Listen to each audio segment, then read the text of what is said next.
आणखी एक मोठी बातमी आहे ती म्हणजे मंत्रिमंडळ बैठकीनंतर मुख्यमंत्र्यांची पत्रकार परिषद आहे। अतिवृष्टी संदर्भात आज मदत जाहीर होणार आहे अशी माहिती विश्वसनीय सूत्रांनी दिलेली आहे। पत्रकार परिषद घेऊन मदत जाहीर करणार असल्याचं देखील कळतंय। सूत्रांनी ही माहिती कारण दिली आहे। मुख्यमंत्री आणि दोन्ही उपमुख्यमंत्री पत्रकार परिषद घेणार आहेत।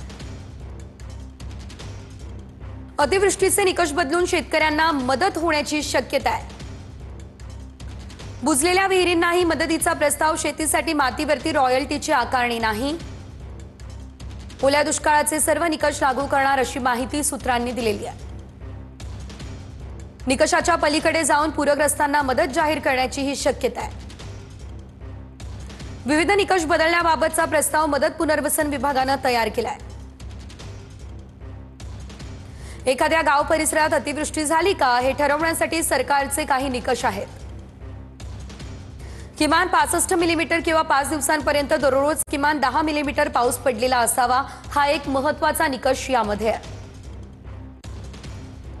अलीकडच्या अतिवृष्टीमध्ये 11,000 विहिरी पूर्णपणे बुजून गेलेल्या आहेत।